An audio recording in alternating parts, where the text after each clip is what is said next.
What's up, everybody? Belligerent here with another Bloodline video, and yes, it is that time again. It's time for another tier list. They've added 6 champions since my last tier list, and some of those champions have significantly shifted the meta, have changed the tier list, so I feel like it's time to do another one.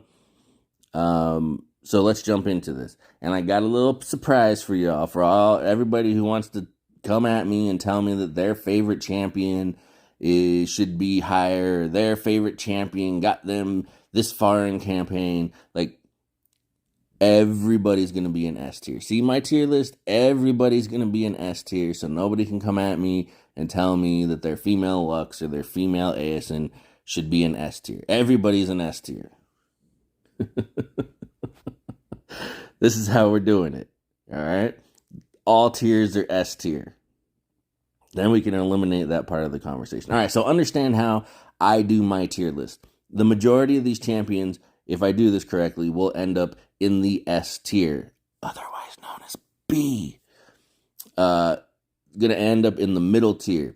That means they're average. That does not mean they're bad. That does not mean you can't use them. But the way that I do my tier list, average means this is where the majority of champions are. In my mind, you can't have 65% of the champions in the S++ tier, because that by definition, wherever the most champions are, that by definition is average. Okay. Understand a couple of things about how I make my choices. Being, like, if you're a niche champion, okay, like some of you come at me and go, well, this one really helped me get past female Lux in the campaign.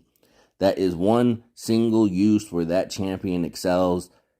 Doesn't matter. In order to be an S++ tier, you have to essentially be irreplaceable, not just good for one little hit it and quit it type thing. Like, we want the best of the best, not, okay, and I understand you might have used them to get you through campaign. You may have been using, like, that's not how this works. Also, I don't, like, this is about the 5v5 mechanic. This is about PvP, arena, VOC, a little bit of campaign, but we're not really taking into consideration things like Guardian Defense, Spire, Eye of the Abyss, Expedition, bosses, raid bosses. We're not taking that stuff into account, okay? This is about the 5v5 mechanics of your campaigns, your Valley of Conquerors, your arena, what I feel like is the core gameplay. Probably not going to factor in Dungeon Descent either. Yes, it's kind of the 5v5 mechanic, but you can make a lot of bad champions good with the relics and stuff like that. So, all right, I'm going to try to keep the talking to a minimum, because I know people don't, there are some people that don't like my 45-minute to an hour tier list explanation to everybody. So I'm not going to talk in depth about most champions. If you are curious about my thoughts on most of these champions, you can go watch some of my previous tier lists where I really break down my thoughts. But we haven't had any balance changes. We haven't had any reworks or anything of that nature, really, as far as their kits or their damage is concerned, at least not that has been made public. So my thoughts on why they're good or why they're not haven't really changed. If they've changed, that's what I'm going to address in this video. If they haven't changed, I probably won't say too much. I'm going to try to make this a shorter tier list video, even though it's still going to be long. You can go back and watch some of the previous videos to get my thoughts on those champions if you need them. All right, so let's jump in here. M Sally is going to be S tier. F Sally is going to be S- tier. Okay. Male Karg, S-. Female Karg, S-. Okay.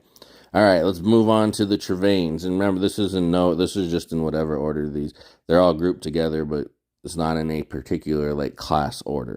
All right, so the Trevains. Male Trevain, B tier.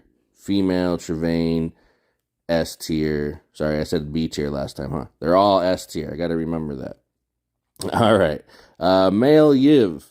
Male Yuv took a little bit of a hit. I had him in my top tier, last tier list. I still think he's super valuable, but I think his spot on the board has become challenged by one of the newer classes. So he's going to only be S plus tier right now. I still think he's super good. If you weren't able to get involved in the event, the new clan events, and you can't develop the champion we'll talk about later that has taken really his place on the board, he's still super strong to play. His energy control is fantastic. So that's why Male Yiv has changed his spot on this tier list. All right. Let's see here. Female Yiv is S minus. The Karguks, that's where I'm going to put them. You know, if the male Karguk was as unkillable when we use them as they are in campaign, he'd be in a really good spot. All right. Ignis. This one might surprise people. I think female Ignis has taken a hit. Again, because one of the new champions that was brought into the meta really, in a way, like, hurts her ultimate. We'll talk about that in a little bit. Everybody should know by now that male Lux is, in my opinion, the worst champion in the game. I hate him. He's bad at everything. Don't play him. Okay. Female Lux, S tier. I do think as the meta develops and people start to create counters for certain new things that have hit the meta, I think female Lux might start to climb the tier list. She might become S plus tier in the future, but right now, I don't think enough is known, so she's just kind of B tier right now. Yes, I know everybody loves her charm, but again, if you only offer one thing, like, it's not like, I don't think her charm is really that strong. And it can be countered and all of that stuff. All right. The Zeiss clan. I don't really like either of the Zeisses. I like the male slightly better than the female, but they don't do a whole lot for me. All right. Male Ugrol, D tier. Female Ugrol, while I think she is the top warrior in the game, she's just S tier. Warriors are in a bad spot. They've been in a bad spot for a while. They're going to continue to be in a bad spot until we see something change. Maybe some of the new champions coming will help support the warrior class a little better. The Elsdith clan, like, I think the male is okay. Female, see, the female I'm disappointed in. I really thought when they fixed attack speed, which wasn't fixed last time we did this tier list, by the way, I really thought female Elsdith, with all of her attack slow in her kit, was going to shine. She doesn't. She's still just dog water. All right. Now, the Asins. Okay, sorry about this. Like, my screen doesn't scroll very well. Male Asin, still S++ tier in my book. Still does, like, he does so much. His active is a shield. His ultimate is a nuke. And his passive is a team-wide strength buff. There's people that don't play him, and I just don't understand why. Like, he's just too good. All right. Female Asin. Despite some of the clickbait that has been put out there, and despite only taking into account what makes their argument work for them and making a claim without showing any evidence, she is still one of the worst champions in the game.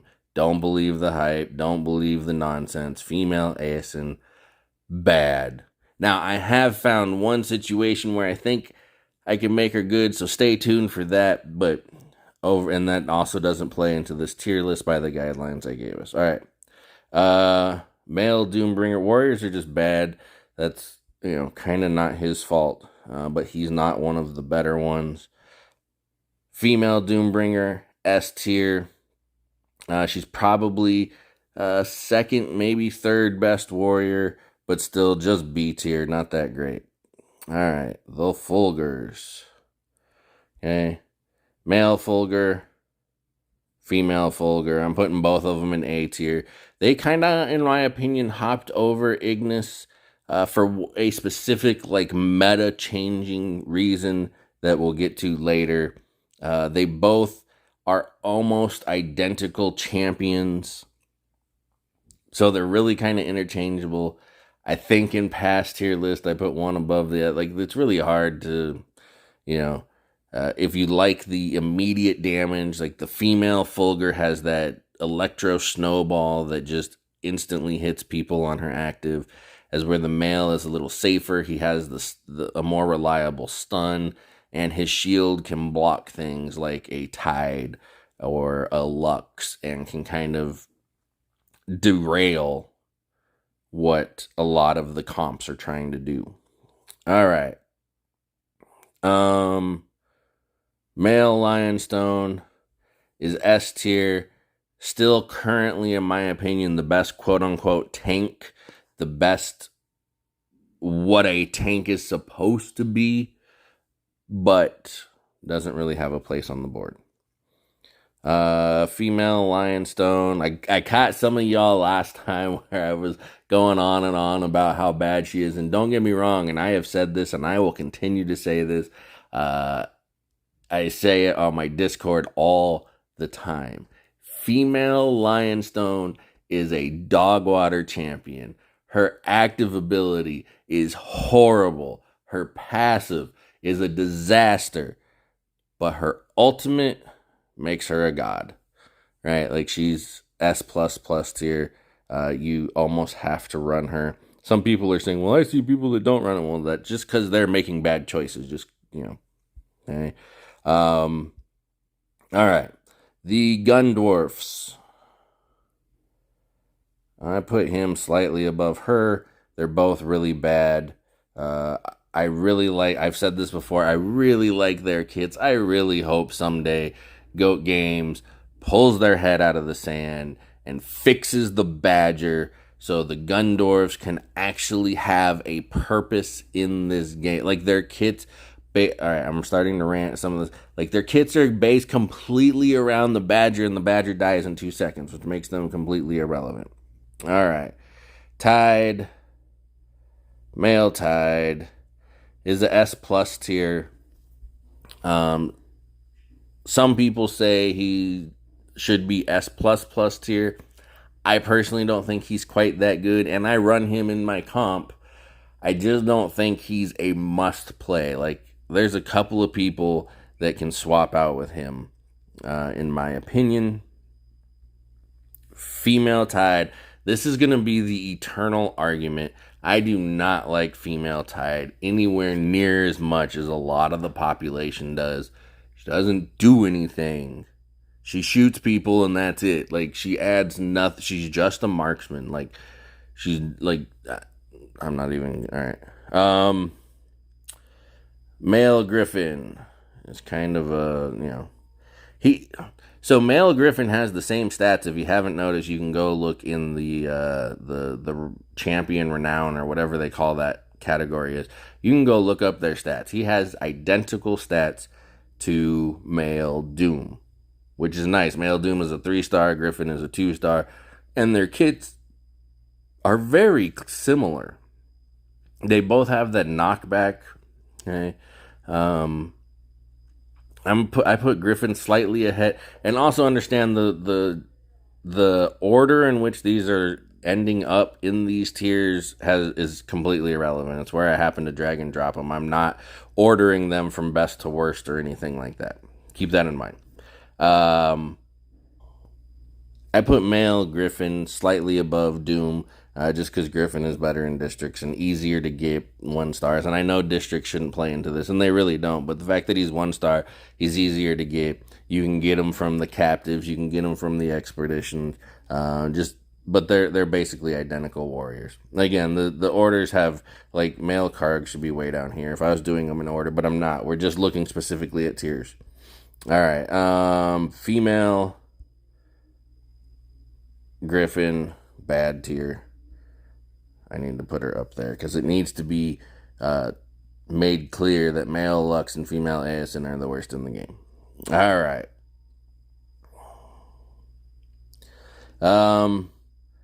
Male Lycan, I'm putting in S tier, just because, like, he doesn't fit on most boards, but that fear mechanic is still super strong. Like, there's still potential to build around that, as far as like a CC type team. Maybe future content or something will make that a little bit more relevant. Maybe they'll have some champion changes. Like, I don't think he's complete garbage, but he's, I mean, he's not really that usable. All right.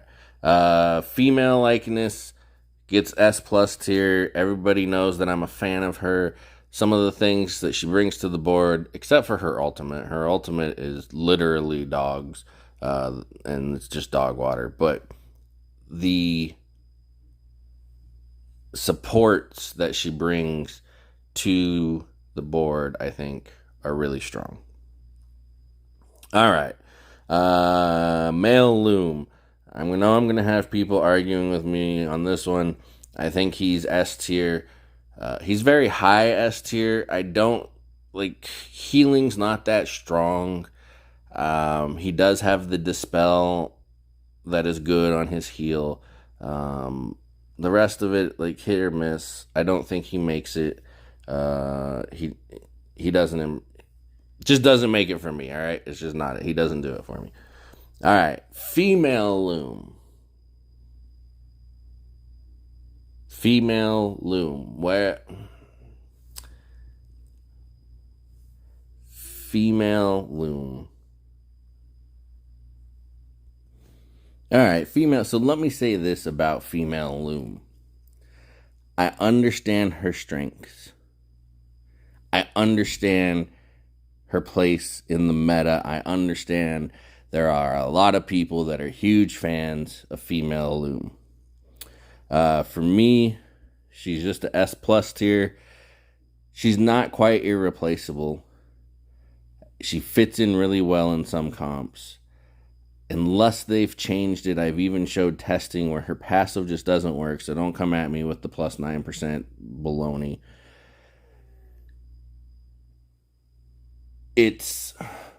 Here's my problem with female Loom. While, yes, I understand her ultimate hitting somebody else buffs them, lets them repeat an ultimate. She works really good with, like, a male Tide, especially in, like, a boss killer comp. Things happen during battle that cause her to hit the wrong people sometimes, which ends up in just even more wasted ultimates.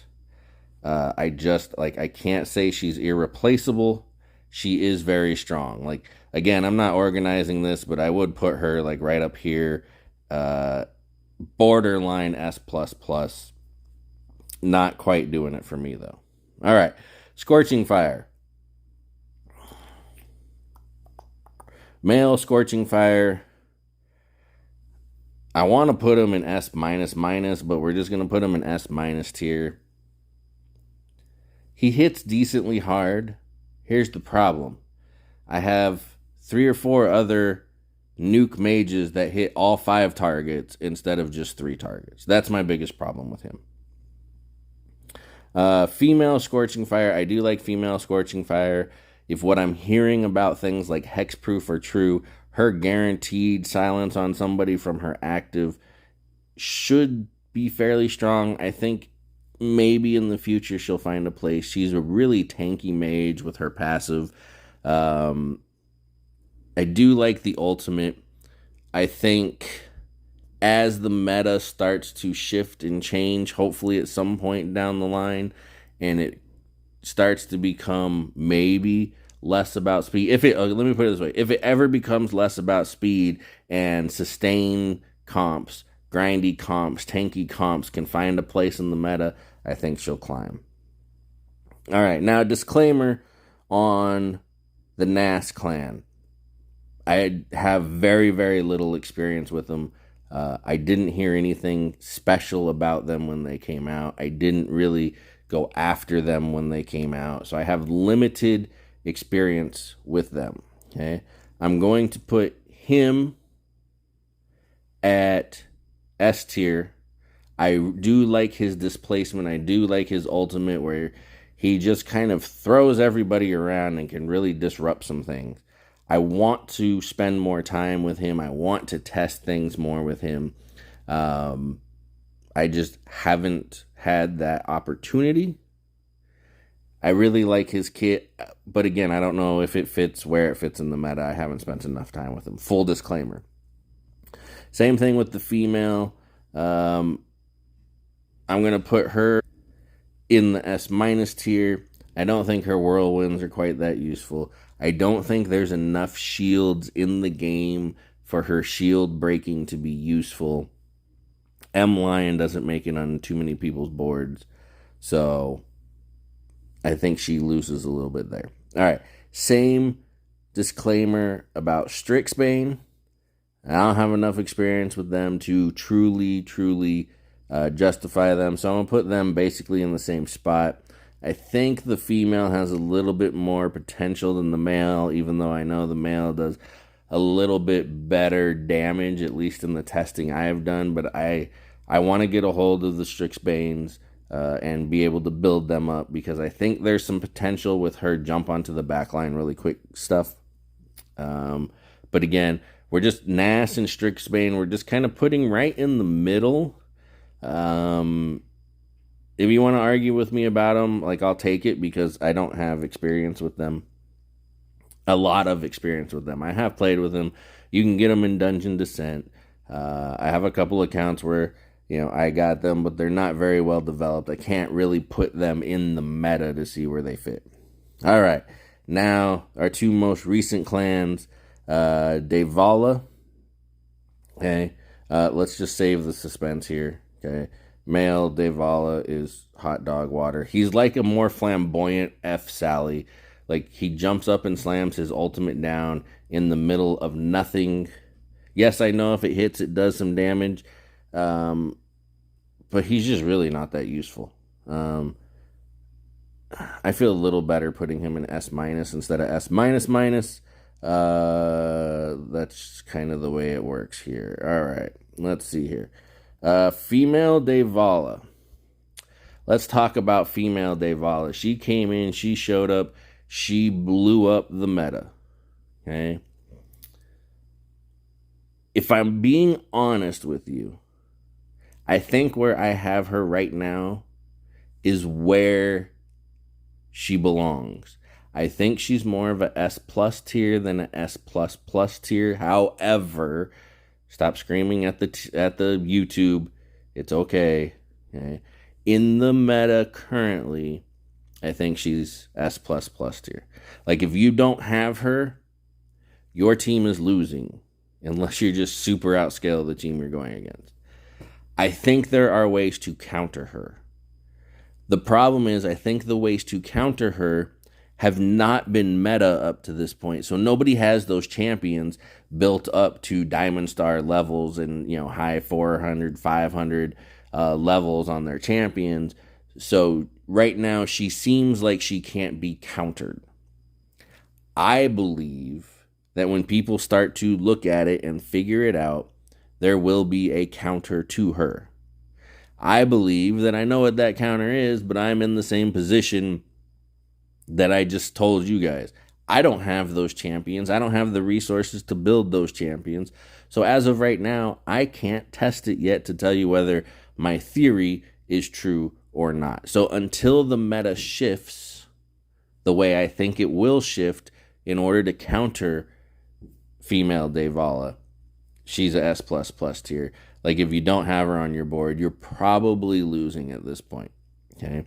I don't think, since I've started playing her on the server that I'm playing on, 590, if you want to come join us, in the arena, I don't think I've lost a match against a team that didn't also have a female Devala. Like, she's just kind of broken. All right.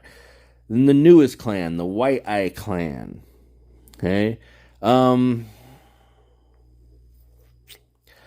The female, like, I'm a fan of the female. I like her active. I like the buff. I like the active, the buff or the nerf on the other team. Like, I like that part of her kit. Her kit is based around healing, though. And healing, not that strong. Hers is a whole lot of fun. I want to put her higher, but I'm going to put her here in S tier.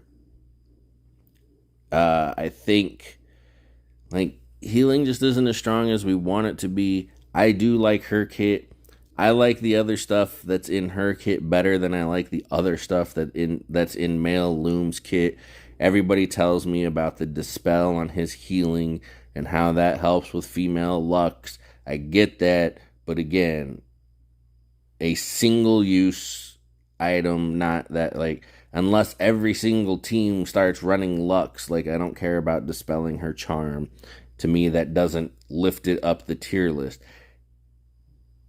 Champions in games like these, sometimes there are very specific places and very specific counters, and they have something they can do very well. But that doesn't necessarily mean that it's that doesn't make them great just because they can counter one specific individual. All right. Male White Eye. Okay. Male White Eye, in my mind, is S++ tier.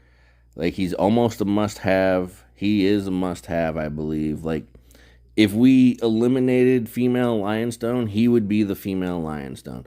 The attack buff, the strength buff, the attack speed buff, and the rest of his kit is better than female Lionstone. Okay? The stun on the active, okay? His passive nerfs the other team's buff. Okay? Nerfs the other team's buffs. In theory, unless you're going against a team that has both female Lionstone and male White Eye, you could theoretically you could run your comp without female Lionstone with male White Eye on the board, because he will equal her after he nerfs her 40%. That makes her buff just as strong as his buff. So, like, he is, I think, stronger than some people are realizing and stronger than some people want to give him credit for. And I've heard people go, oh, he's another mage. I already have 2 mages on the board. Take him off the board. Like, that's how good I think male White Eye is. So there you have it. There is the tier list. And look, we did it under 30 minutes. Let me have them. You know I want them. I want your arguments, but you can't tell me such and such belongs in S tier because they're what? They're all S tier. Like, comment, subscribe, tell a friend. I'm belligerent. Peace.